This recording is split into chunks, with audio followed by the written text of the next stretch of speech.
সময়ের সাথে সাথে বাড়ছে নগরায়ন। বড় আর উঁচু এসব ভবনে খুলনা এখন হাজারো বিল্ডিং এর নগরী। তবে ইট সিমেন্টের তৈরি খুলনার প্রথম ভবন কোনটি, কবেই বা সেটি নির্মিত হয়েছিল, এখনই বা সেটির কি অবস্থা? চলুন জেনে আসি খুলনার প্রথম ভবন সম্পর্কে।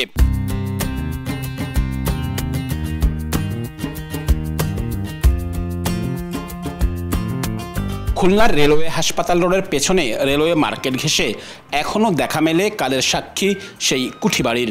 নগরীর কোলাহল থেকে কিছুটা দূরেই যেন এক অদ্ভুত নীরবতার রাজ্য। চারপাশে গাছপালা আর জঙ্গল, মাঝখানে দাঁড়িয়ে এক রহস্যময় দালান।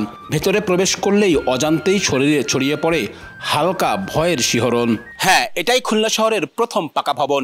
ইতিহাসবিদদের মতে প্রায় ২.৫ শতাব্দী আগে ভবনটি নির্মিত হয়, যার মাধ্যমে খুলনায় নগরায়নেরও গোড়াপত্তন হয়, যেটি স্থানীয়ভাবে চার্লির নীলকুঠি হিসেবেও পরিচিত।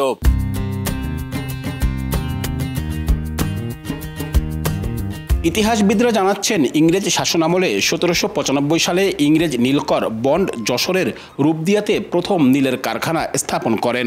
১৮০১ সালে খুলনার দৌলতপুরে নীলকর অ্যান্ডারসন প্রথম নীলকুঠি স্থাপন করেন। এরপর ১৮৪২ থেকে ১৮৪৮ সালের মধ্যে শহরের কেন্দ্রস্থল রেলওয়ে হাসপাতাল রোডে নীলকুঠির ভবন স্থাপন করা হয়।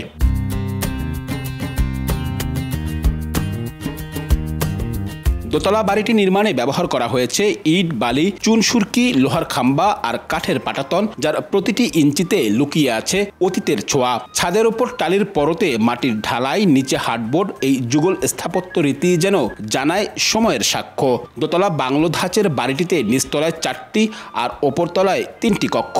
সামনে প্রশস্ত বারান্দা, যেখানে কাঠ ও লোহার শৈল্পিক রেলিং যেন প্রাচীন সৌন্দর্যের নিদর্শন বহন করছে। সময়ের ক্ষয়ে ২টি সিঁড়ি ভেঙে পড়েছে, দোতলা কাঠের মেঝেও এখন ভাঙা অতীতের স্মারক। ১৮৮৪ সালে কলকাতা থেকে খুলনা পর্যন্ত রেলপথ সম্প্রসারিত হয়। তখন থেকে চার্লির বাড়িটি Indian general navigation and railway কোম্পানির কার্যালয় হিসেবে ব্যবহৃত হতো। ভারত বিভক্তির পর নেভিগেশন ও রেলওয়ে পৃথক করা হলে বাড়িটি নেভিগেশনের কার্যালয় হিসেবে ব্যবহার করা হয়ে থাকে।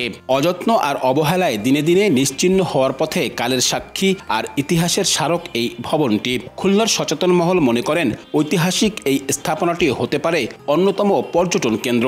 ঐতিহাসিক গুরুত্বে ভবনটি সংরক্ষণেরও দাবি তাদের।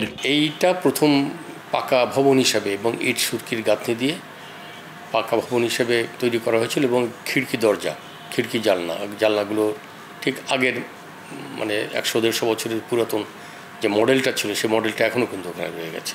সবাই একমত যে এটা প্রথম ভবন এবং কীভাবে ভবনটা তৈরি করা হয়েছিল, এবং এই চার্লির এই ভবনটাকে কেন্দ্র করে কিন্তু সাহেবের বাজার গড়ে ওঠে, যেটা বড় বাজার বলি আমরা। এই বাজারটা কিন্তু ওই চার্লির সাহেবের বাজার বলেই আমরা বহুদিন ধরে এটাকে সাহেবের বাজার বলতাম। তার মানে ওই চার্লি সাহেবের বাজার, তা এখন আমরা এটাকে বড় বাজার বলি। তার ফলে এটার একটা ঐতিহাসিক গুরুত্ব এটা রয়ে গেছে। আমাদের এবং ভবিষ্যৎ প্রজন্মকে আমাদের ইতিহাস ঐতিহ্য জানবার জন্যে এই ভবনটাকে খুবই গুরুত্ব সহকারে সংরক্ষণ করা দরকার, রক্ষণাবেক্ষণ করা দরকার। কারণ এখানে ব্রিটিশরা আমাদের এখানে নীল চাষ এবং সেই নীল চাষ সংক্রান্ত যাবতীয় কার্যক্রম পরিচালনা করবার জন্যই কুঠিরটা নদীর পাড়ে স্থাপন করেছিলেন।